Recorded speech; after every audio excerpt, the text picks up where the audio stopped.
Nous sommes là encore pour apprendre l'histoire. Nous sommes là comme des étudiants assoiffés de ta parole. Tu as dit que tu donneras à boire à celui qui a soif. Nous sommes là.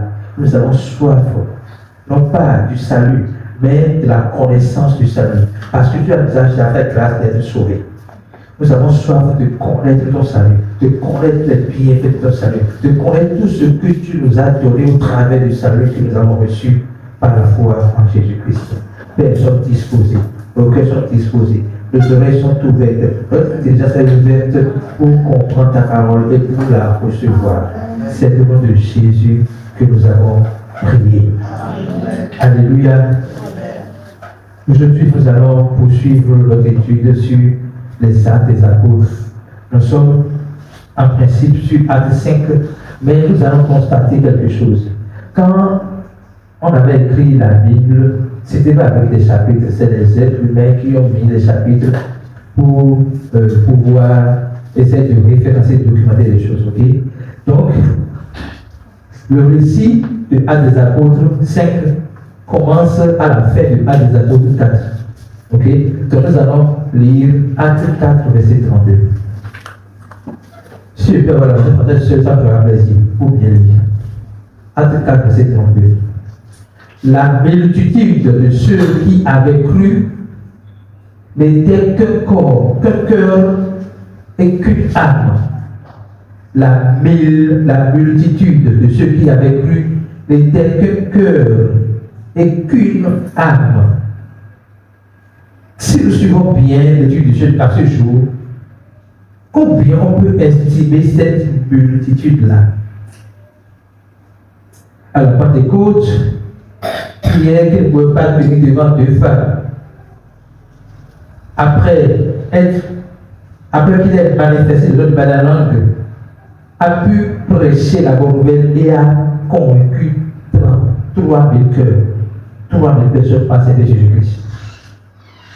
Et après qu'il ait dit à un paralytique, au nom de Jésus de Nazareth, lève-toi et marche, 5000 personnes ont reçu Jésus-Christ. Donc la multitude du disciples représente au minimum 8000 personnes, sans compter les femmes. Alléluia. Il dit maintenant, la multitude de ceux qui avaient cru n'était qu'un cœur et qu'une âme. Moi, il y a une chose qui est ma prière principale dans mon couple, en communauté, c'est la communion des cœurs. La parole dit qu'il n'était qu'un cœur et qu'une âme. Ils avaient le même cœur et la même pensée. Ils avaient le même cœur et la même pensée. Imaginez plus de 8000 personnes ayant le même cœur et la même pensée.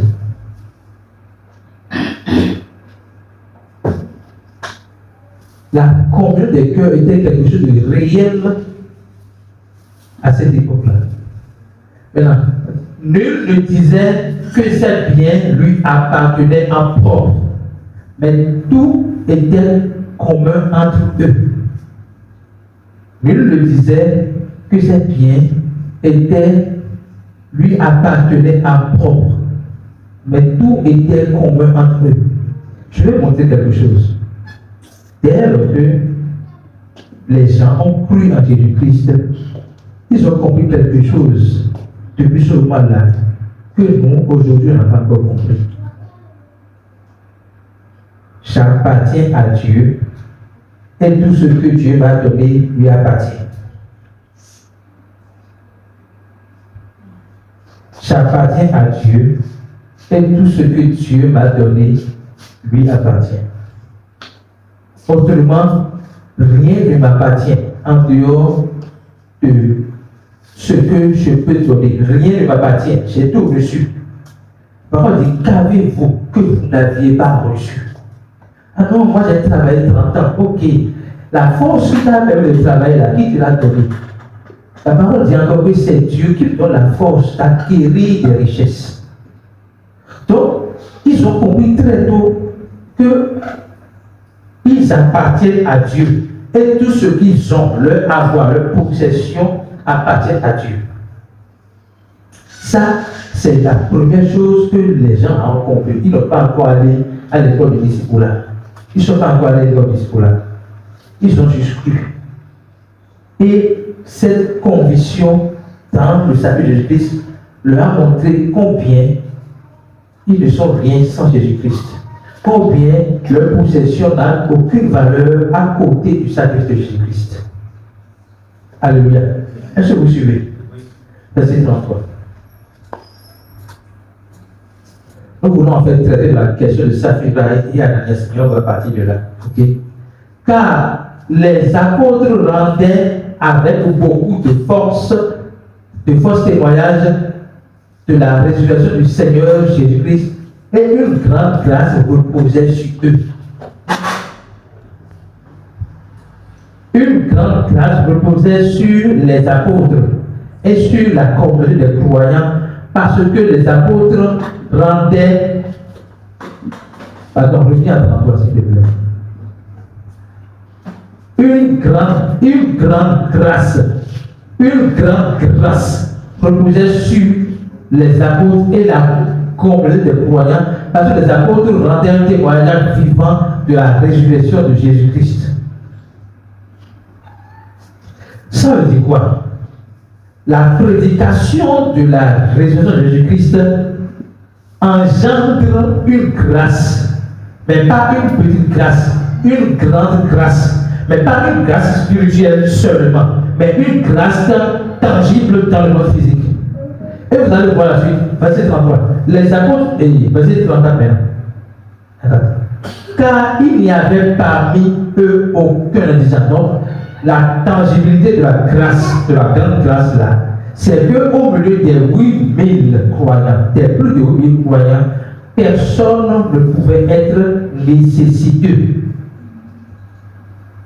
Personne indigent veut dire nécessiteux, misérable, pauvre.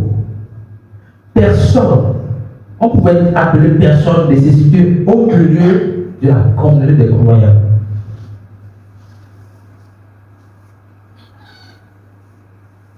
Personne n'était nécessiteux. Personne ne se demandait, mais je suis dans une famille chrétienne et je n'ai pas à manger.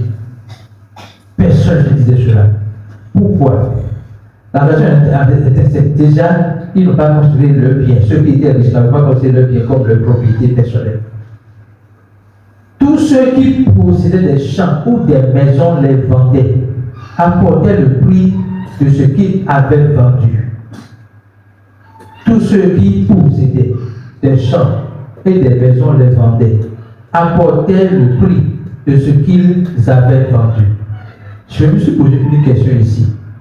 C'est pour ça que notre prédication, ce n'est pas pour nous dire d'appliquer à la lettre ce qui est dans ce que les apôtres ont appliqué. Je me suis posé une question. J'ai des champs, j'ai des maisons. Je les vends à quelqu'un, n'est-ce pas? Et j'emmène l'argent et je dis partagez l'argent. Mais est-ce qu'il n'y a pas mieux à faire? Si l'intention est de permettre à tout le monde d'avoir une meilleure vie, il est dit, il vaut mieux apprendre à quelqu'un à pêcher le poisson que de lui donner le poisson. Dans cette hypothèse, l'option qu'ils ont adoptée, c'est de donner le poisson. Ce n'est pas la pédagogie pour apprendre à tailler le poisson, à pêcher le poisson. Ceux qui ont possédé des champs et des maisons, c'est sûrement soit ils ont travaillé pour acquérir ces champs et ces maisons, ils ont passé par un processus pour le faire. Donc, normalement, j'estime personnellement qu'ils devraient enseigner la même chose aux autres. Mais la suite d'adopter, c'est d'abord partager. Permettre à tout le monde d'avoir le serait une meilleure vie. Pour qu'on n'appelle pas quelqu'un indigent. On va avancer. Verset 35. Et il prenait tout ça là. Et il déposait au pied des apôtres. Et l'on faisait des distributions à chacun selon qu'il en avait besoin. Donc, ce que les apôtres voulaient régler, c'est le besoin de chacun. Mais le besoin de chacun qui est un besoin temporaire n'est pas Le fait de donner de l'argent à quelqu'un pour obtenir temporaire n'est pas une vraie satisfaction. Je continue d'estimer que si nous devons appliquer sur la notre époque, c'est comment aider un frère intelligent à pouvoir aller à la quête de comment on acquiert les richesses. Alléluia. Mais on va poursuivre parce que la leçon n'est pas là. Allons-y. Verset suivant. Maintenant, Joseph, donc le plus qui a donné l'exemple, ils ont uniquement parlé dans la Bible. Joseph, surnommé par les apôtres Barnabas, ce qui signifie fils d'exhortation, lévite originaire de Chypre, oui, vendit un champ qu'il possédait, apporta l'argent et le déposa au pied des apôtres. Verset suivant. Parce que nous sommes déjà dans Acte 5. Mais, donc on vient montrer quelqu'un qui a donné l'exemple. Il avait son champ, il a montré. Il nous dit bien quelque chose. Ce n'est pas une loi qui leur a été imposée. Ils ont décidé de le faire librement. Personne n'a dit à Joseph, va vendre ton champ et amène l'argent. Mais parce que dans leur conscience, rien ne leur appartenait,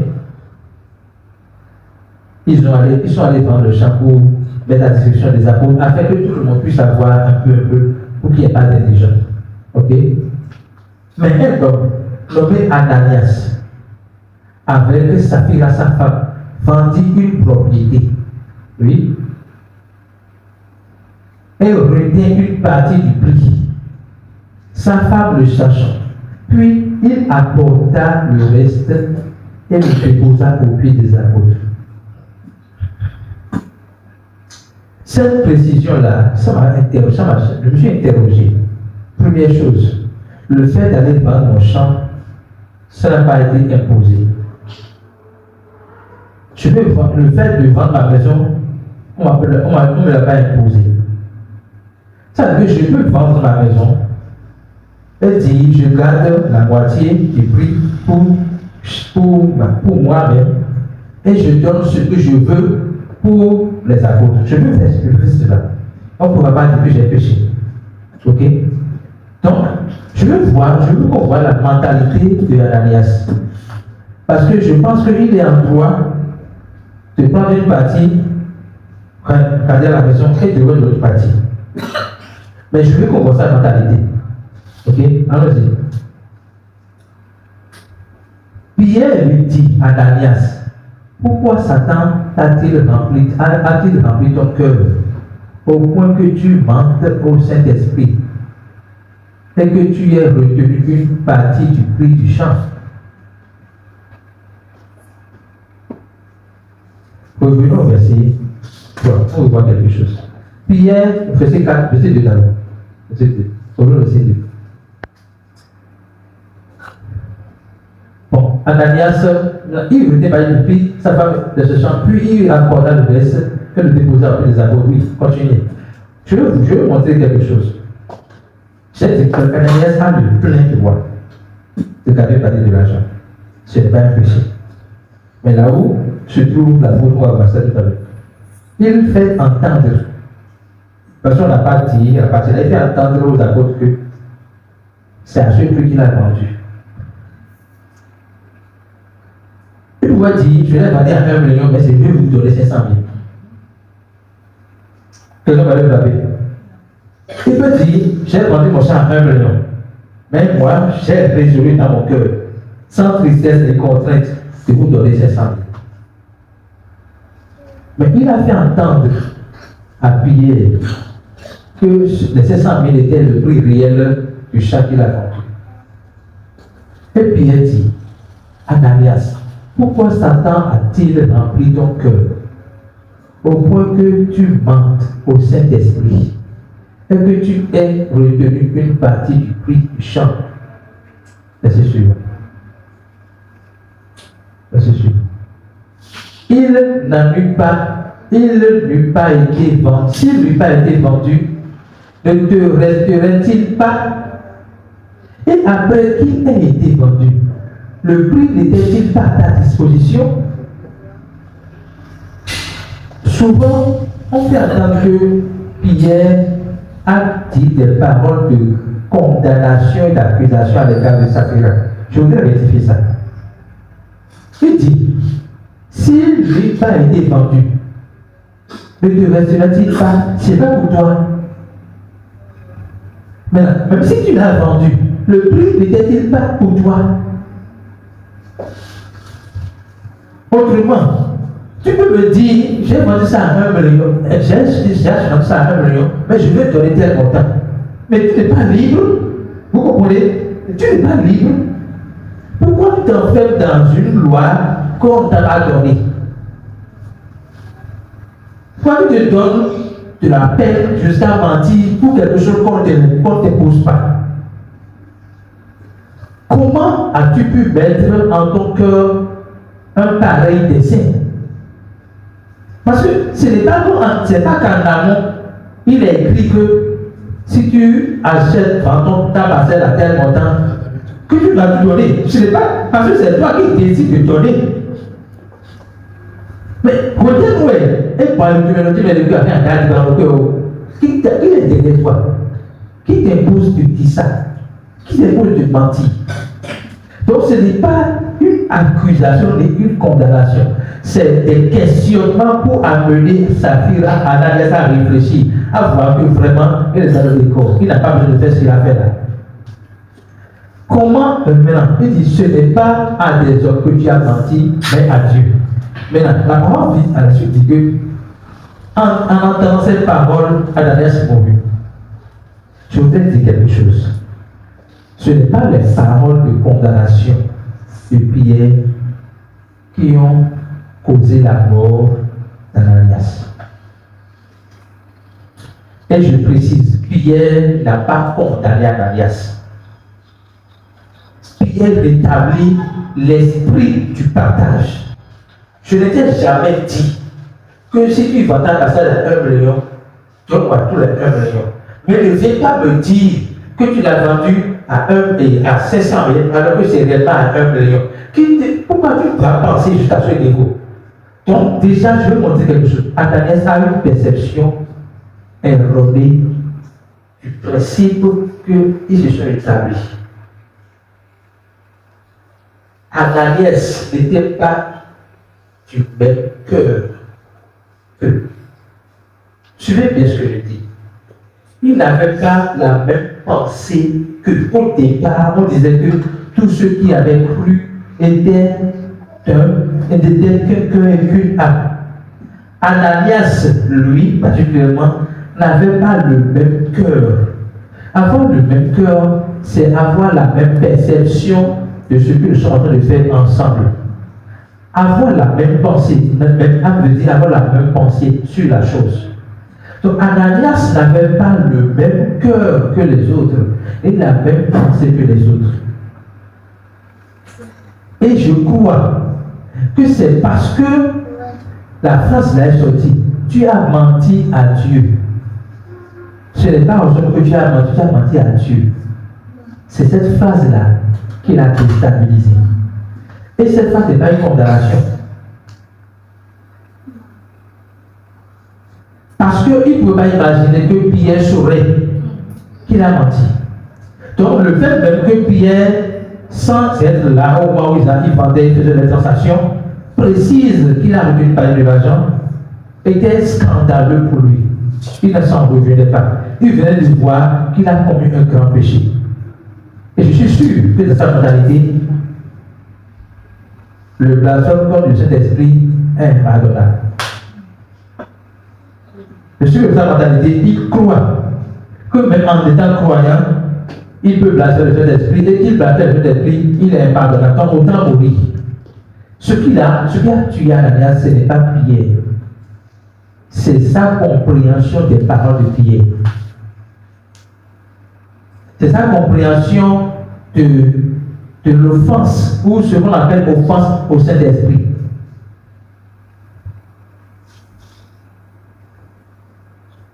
Quand tu as une image erronée de Dieu qui peut tuer parce que tu as menti, lorsque tu mens, et qu'on te dit que tu as menti à Dieu, tu vas te voir mort. Vous comprenez ce que je dis? Il y a des informations qui font couper le cœur aux gens. On te donne une information au téléphone, et tu calmes comme ça, et puis tu pars. Personne ne sait ce que tu as entendu. C'est ce qui est arrivé à Ananias. Ce n'est pas les paroles de condamnation de Pierre. Encore que Pierre ne l'a pas condamné. Pierre le raisonnait. Là où Pierre a commis une faute, je vais le dire tout à l'heure, même Pierre le raisonnait. Pierre ne condamnait pas Ananias.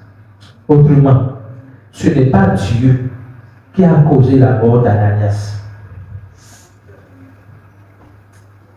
Et je veux dire quelque chose. On ne peut pas mentir à Dieu. Il y a deux personnes à qui vous ne pouvez pas mentir. Qui connaissait deux personnes?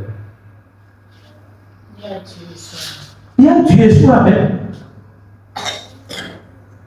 Donc Ananias savait qu'il ne peut pas mentir à Dieu, à moins qu'il est ignorant. À moins qu'il soit ignorant. Tu ne peux pas mentir à Dieu. Parce qu'il est omniscient. Tu ne peux pas te mentir parce que tu sais que toi qui te mens. Tu ne peux pas te mentir.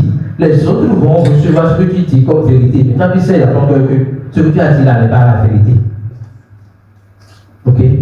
Donc, Ananias s'est donné la mort à cause du fait qu'il a été mis à nu. Il a été mis à nu et il a piqué une crise et il est parti. Et là où on peut penser que Pierre l'a condamné, c'est la suite. Disons la suite. Ananias, entendant ces paroles, tomba et expira. Une grande crainte saisit tous les auditeurs. Allons-y. Les jeunes gens s'étant levés, l'enveloppèrent et l'emportèrent et l'ensevelirent. Allons-y. Environ 3 jours plus tard, sa femme entra, sans savoir ce qui était arrivé, et Pierre lui dit. Oui. Pierre lui adressa la parole. Dis-moi, est-ce à un tel prix que vous avez vendu le champ? Oui, répondit-elle, c'est à ce prix-là. À ce fois, c'est que je réponds. Vous voyez, il faut que vous voyez la petitesse de la mentalité. 1. On ne t'impose pas de vendre tes parcelles pour donner à quelqu'un. 2. On ne t'impose pas d'amener tout le montant. C'est librement que tu le fais. Maintenant, toi, dans cette liberté, tu te mets dans une loi où, si je donne tout, c'est une peine pour moi. On dit, donne ce que tu as besoin dans ton cœur. Ne donne pas par contrainte. Ne donne pas parce que Joseph a donné. Vous comprenez? Ne donne pas parce que Joseph a donné. Donne selon ce que tu as résolu. C'est aussi simple que ça. Maintenant, les deux se sont attendus pour dire, regardez le parti, on va montrer le secret. Non, c'est petit. C'est petit. Donc, là où Pierre par ici bien dit, voici ceux qui ont enseveli ton mari sont à la porte. Et ils l'emportèrent aussi.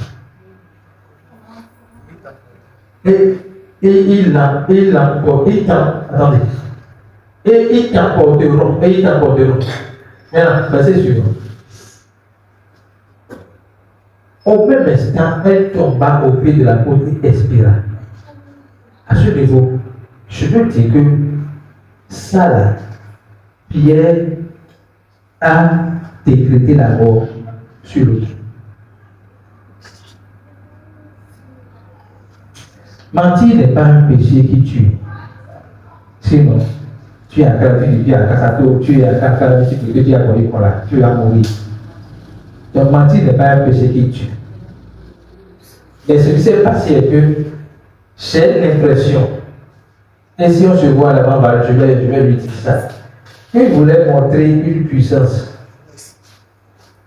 Dieu t'a déjà révélé qu'ils ont menti. Mais ce n'est pas la fête du monde.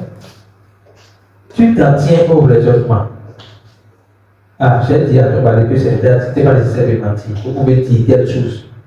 Mais décréter la mort sur elle. Or, nous savons que la mort et la vie sont au pouvoir de la langue. Ce n'est pas Dieu qui tue. C'est notre bouche qui appelle la mort ou la vie. Et cela se manifeste selon ce que nous avons déclaré. Donc, comme il a dit, ceux qui ont parlé selon ce qu'on t'a apporté aussi là, elle a inspiré. Parce que pour t'apporter, il faut que tu pleures. Est-ce que c'est Dieu qui a tué Saphira et Ananias? Non. Est-ce que c'est le péché du Saint-Esprit? C'est le péché contre le Saint-Esprit, le blasphème contre le Saint-Esprit? Non. Ce n'est pas le blasphème contre le Saint-Esprit, ce n'est pas le péché contre le Saint-Esprit. Quel est le rôle du Saint-Esprit? Et qu'est-ce que le blasphème contre le Saint-Esprit? Nous allons voir ces deux questions-là. Quel est le rôle du Saint-Esprit? Jean 16, verset 8.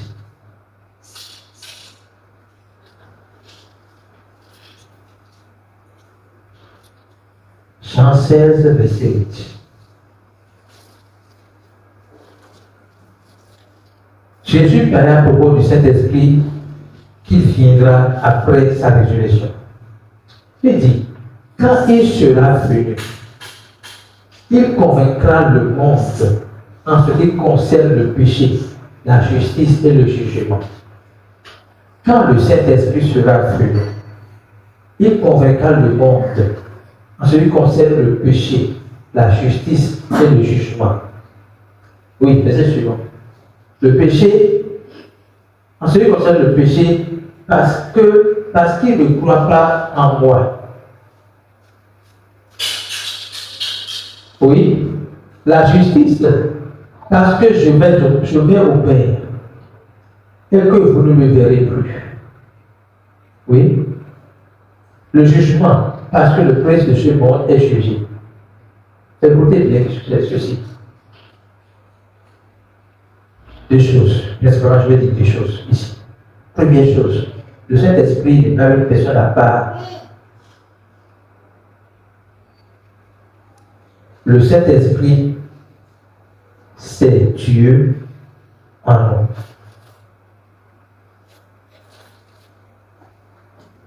Jésus était au commencement esprit. Il a dit à la fin de sa moralité, Dieu est esprit.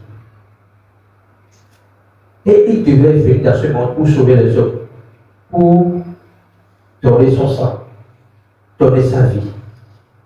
Mais l'esprit n'a pas de sang. Il faut qu'il vienne comme un homme afin de pouvoir sauver les hommes. Donc Dieu esprit avait une position qui ne lui permettait pas d'habiter en nous. Parce que pour habiter en nous, il faut d'abord que Jésus-Christ soit crucifié et ressuscité. Il faut d'abord que nous croyions en ce que Christ a fait pour qu'il ait assez pour habiter en nous. Donc, c'est Dieu dit, je vais venir parmi les hommes. Et lorsqu'il est venu parmi les hommes, on l'a appelé Dieu, Emmanuel, Dieu avec nous. Notez bien, le Saint-Esprit n'est pas différent de Jésus ni de Dieu.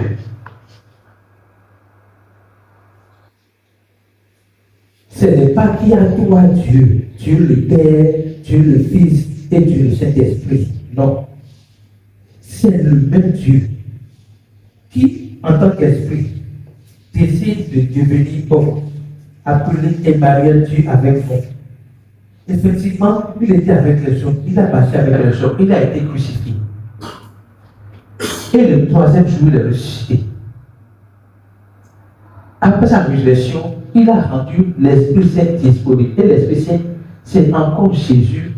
Sauf que ici, ce n'est plus Dieu avec nous, mais Jésus, Dieu en nous. Est-ce que vous comprenez? Maintenant, le rôle de cet esprit, c'est quoi? C'est de vous convaincre du péché. Pourquoi il dit, pourquoi il convainc du péché? Reviens au verset 8. Au verset 8 d'abord.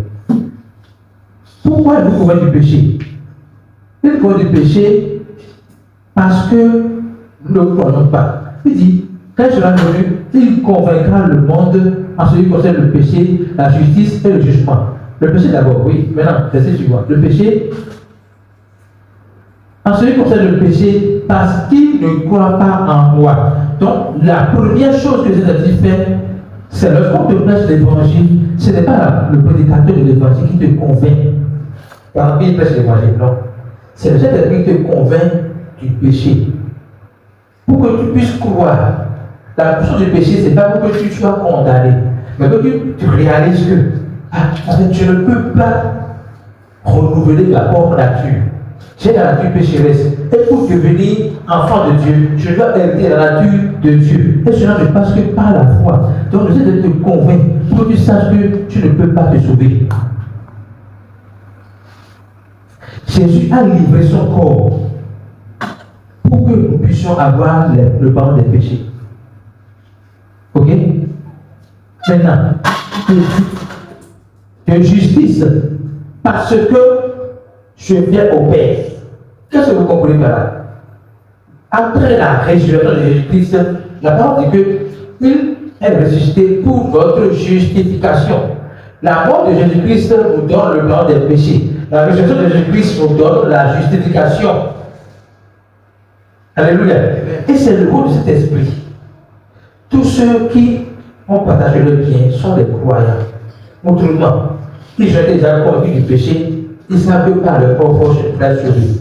Ils sont déjà convaincus de leur justice en Christ. Troisième chose, il dit, le diable est jugé. Verset 10 sur quoi? Verset. Vous me ferez plus, verset 11 maintenant. Verset 11. Le jugement parce que le prince de ce monde est jugé.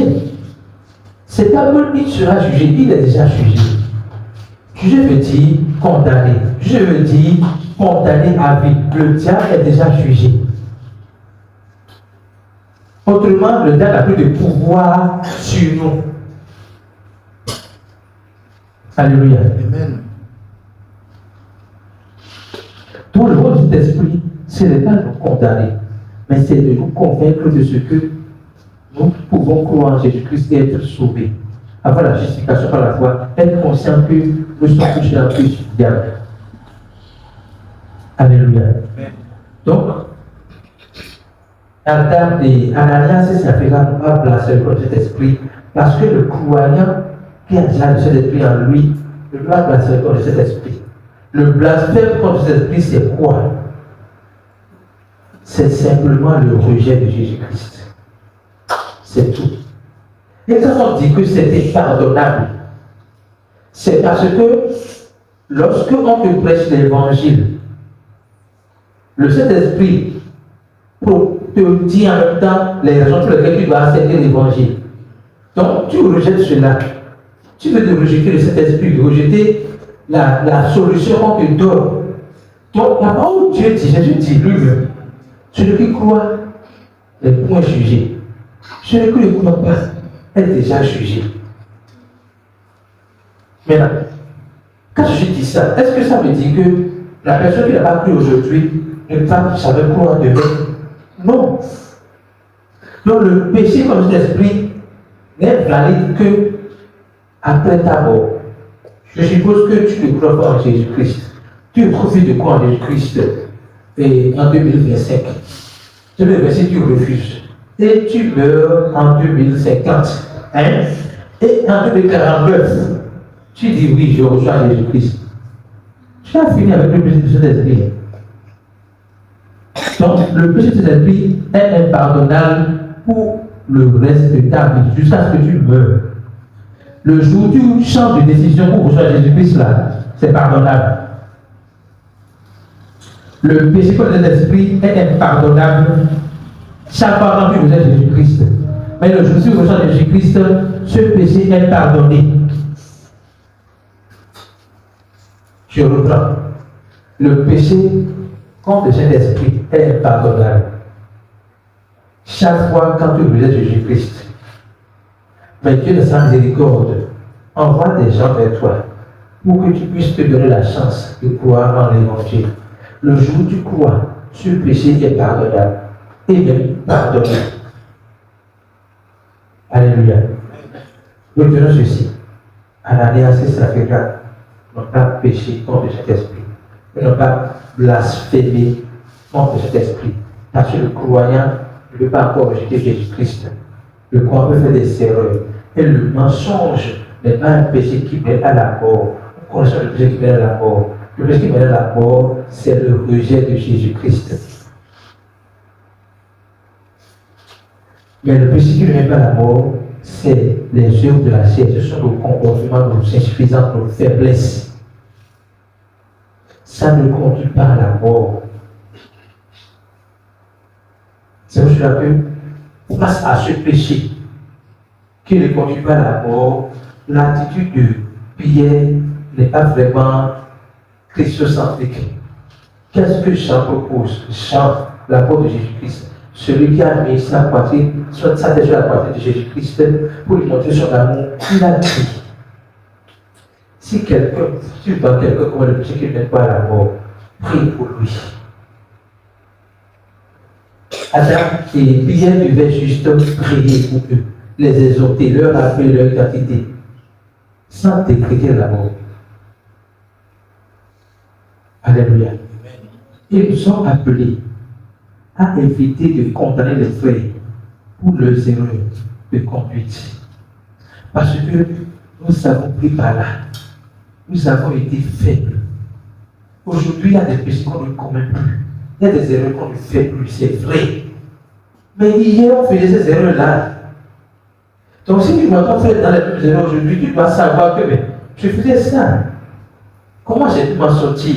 C'est par contemplation de la parole de Dieu, de la vie de Jésus-Christ, de l'amour de Dieu, de sa miséricorde, de sa grâce pour ta vie.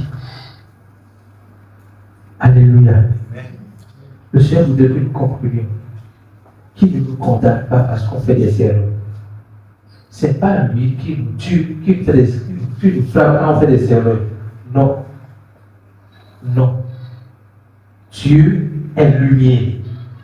Et en lui, il n'y a point de ténèbres. Dieu n'est pas lumière plus ténèbres.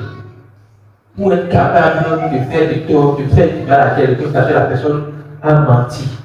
Si marchand produit les gens, on n'aura pas 1 milliard de personnes sur la terre. Sur 8 milliards, c'est 8 milliards de jours, ou bien 12.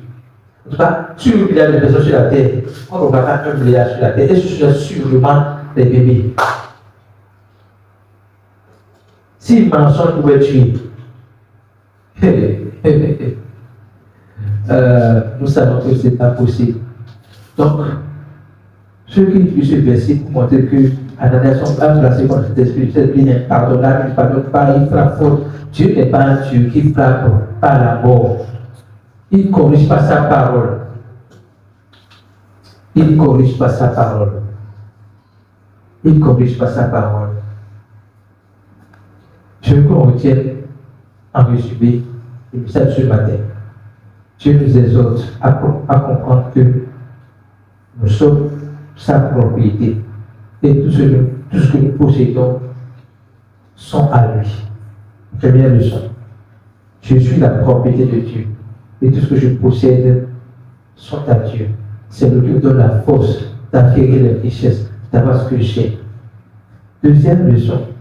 Nous devons être regardants à l'égard des indigents, de ceux qui ont besoin de notre coup de main pour pouvoir avoir le sourire.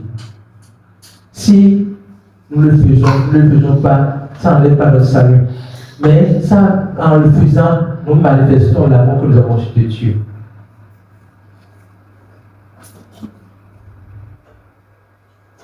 En le faisant, nous manifestons l'amour que nous avons reçu de Dieu. Alléluia. Deuxième chose qu'on va retenir. Dieu veut que nous sachions que nous n'avons pas à suivre un mouvement sans conviction. Joseph a vendu son terrain, il a donné tout.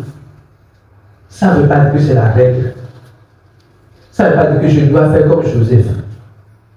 Nous sommes uniques sur la terre. Nous devons travailler, vivre comme si, à part nous, personne n'existe comme nous. Donc, nous n'est pas des suiveurs. La seule personne qu'on peut suivre là, c'est Jésus-Christ. Et il n'impose rien à personne. Donc, c'est parce que Joseph a fait telle chose que je dois faire telle chose. Nous devons avoir la révélation de notre unicité, de notre singularité sur la terre. Je fais les choses, non pas comme quelqu'un d'autre, mais comme le Seigneur voudrait que je le fasse, sans contrainte ni tristesse. Parce que s'ils donnaient tout, ce serait comme si ils l'ont fait contre leur gré, ils l'ont fait et pas tristesse. Or, Dieu veut que nous faisons les choses sans contrainte ni tristesse, car il aime ceux qui donnent avec joie, mais ceux qui donnent sans tristesse ni contrainte. Je donne ce que je veux. Alléluia. Donc Dieu nous exhorte à la générosité, mais une générosité sur la base de nos résolutions personnelles, sans contrainte ni tristesse. Dieu nous rappelle qu'il n'est pas un Dieu qui tue les gens. Il n'est pas un Dieu qui tue les gens à cause de nos petites erreurs. S'il a pu nous délivrer de la mort, ce n'est pas encore le qui va nous tuer parce qu'on a commis une petite faute. Il nous a délivrés de la mort en ôtant le péché qui nous avait donné la nature pécheresse, la nature d'une personne condamnée, mort, en enfer. En ôtant ce péché, il nous a donné la vie. Il ne peut pas nous donner la vie et nous tuer parce qu'on a piétiné une soeur. On a oublié de dire à la soeur pardon. Parce qu'on a menti. Je ne vous dis pas de mentir et de piétiner une soeur, mais je vous dis d'être à l'aise avec l'amour de Dieu. Vous allez faire des erreurs parce que vous êtes dans la chair. Vous allez faire des erreurs. Et là, vous allez dire oui. Parce que vous êtes dans la chair. Là, c'est comment? Vous allez vous énerver. Vous allez quelque chose va vous énerver. Vous êtes humain. C'est vrai que vous avez Dieu en vous. Mais vous êtes esprit, âme et corps. Dieu est esprit uniquement. Il ne peut pas être offensé. Il ne peut pas offenser quelqu'un qui peut être offensé. Mais on peut offenser, vous faites des erreurs. Et Dieu est conscient de cela. C'est pour cela qu'il dit qu'il n'impute pas le péché, il n'impute pas le péché. Parce que s'il va commencer à imputer le péché, c'est comme s'il est injuste. Il est injuste. La loi a été donnée pour notre vivre ensemble. Ce n'est pas pour une relation verticale avec Dieu. Donc Dieu ne compte pas le péché. Il ne nous condamne pas. Il ne nous punit pas. Il ne nous punit pas il ne n'utilise pas le diable pour nous punir, pour nous faire du mal parce qu'on a fait une erreur. Non. Il est un Dieu amour, un Dieu compatissant, un Dieu qui nous aime profondément et qui veut notre bien. Alléluia. Levons-nous sur nos pieds. Ne commençons pas à apprécier le Seigneur pour son message.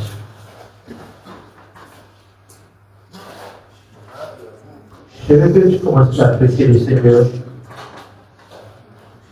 pour tout ce qu'il t'a donné. Je vous ai dit que la première chose que les croyants de l'Église primitive ont compris, c'est j'appartiens à Dieu et tout ce que je possède t'appartient. Commence pas à dire au Seigneur que tu lui appartiens. Seigneur, je t'appartiens. Je suis ta propriété. Je t'appartiens. Rien de ce que j'ai, ni de ce que je suis, n'est pour moi. Je te soumets tout mon être. Je te soumets toute ma vie. Je te soumets toute ma vie. Je t'appartiens. Je t'appartiens. Je t'appartiens.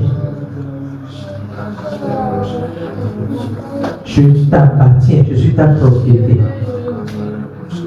Merci pour tout ce que tu as accompli dans ma vie. Merci pour tout ce que tu continues d'accomplir dans ma vie. Je te retourne sur cet honneur, cette gloire. Tout ce que j'ai est à toi.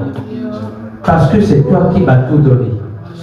Rien de ce que je possède est à moi. Tout ce que j'ai est à toi. Tout ce que j'ai est à toi. Tout ce que j'ai est à toi. Tout ce que j'ai est à toi. Merci pour ton salut. Merci pour ta grâce. Merci pour ta faveur. Merci pour la compréhension que tu me donnes. De savoir que rien de ce que j'ai et de ce que je suis ne m'appartient.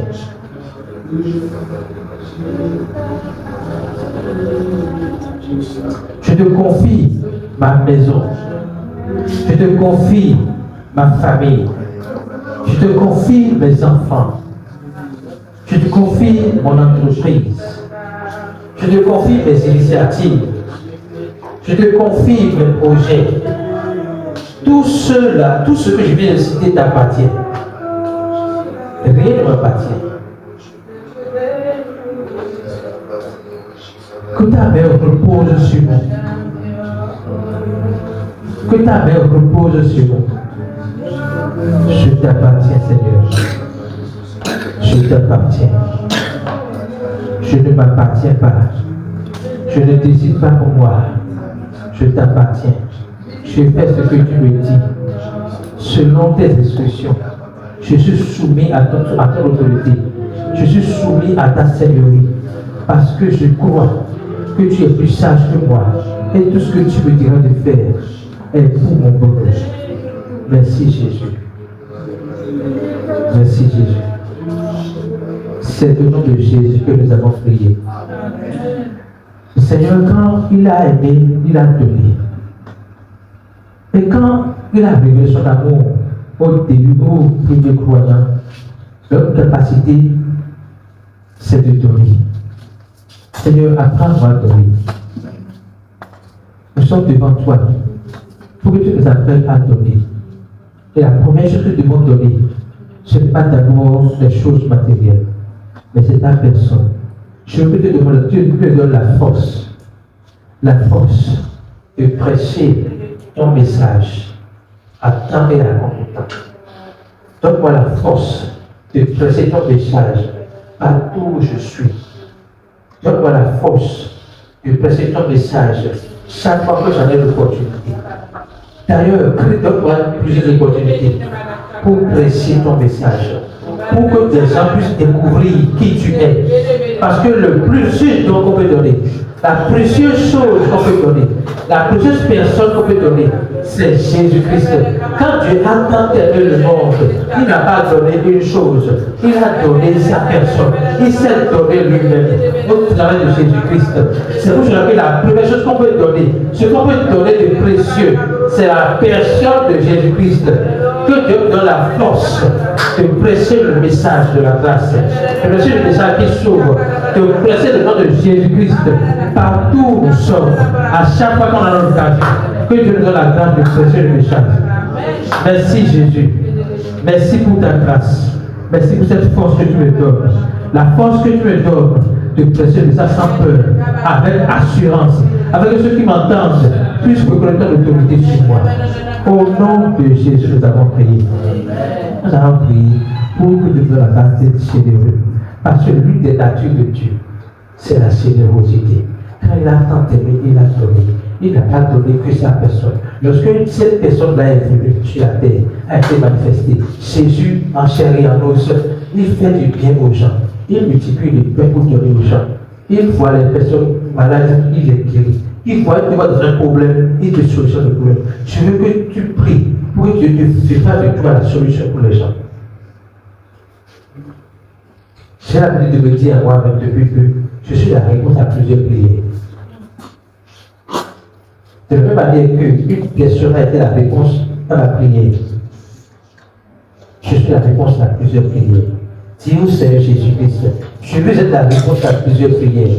Je veux être la solution à plusieurs problèmes. Je suis la solution à plusieurs problèmes. Je suis la solution à plusieurs défis. Parce que tu me donnes la capacité de solutionner les choses. Je guéris les malades. Je ressuscite les morts.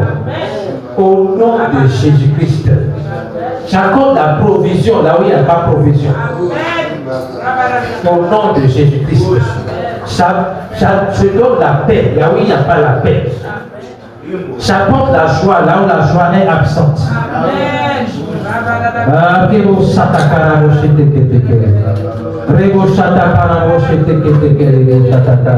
J'apporte l'union là où il y a la division.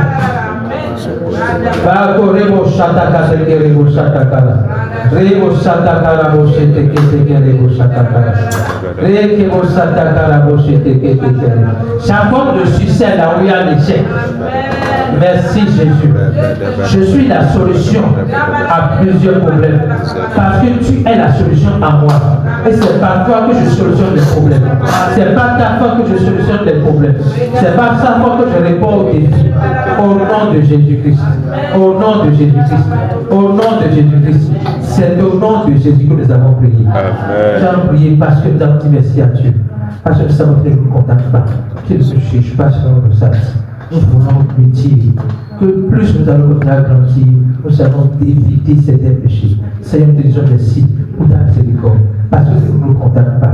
Tu ne nous juges pas selon nos actes. Tu nous juges par rapport à la personne que tu as mis en nous. Tu nous donnes à Jésus-Christ et tu nous pardonnes. Tu nous as pardonné nos péchés. Merci parce que nos péchés sont pardonnés. Merci parce que tu ne nous juges pas. Merci surtout de nous avoir donné la connaissance de ce que tu ne nous juges pas. Merci de nous avoir délivré de la condamnation, de nous avoir délivré de la culpabilité, de nous refuser, le fait de nous confondre dans la culpabilité, dans le remords. Seigneur Jésus, merci Jésus. Merci pour ton amour. Merci pour la révélation de ta connaissance. Merci parce qu'aujourd'hui je sais que tu ne tiens pas compte de mes péchés. Je sais que je suis pardonné éternellement. Je sais que toi en moi, c'est toi qui es en moi qui m'aide à être transformé de plus en plus. Merci Jésus. Que ton nom soit glorifié, magnifié et exalté. C'est au nom puissant de Jésus que nous avons prié. Amen.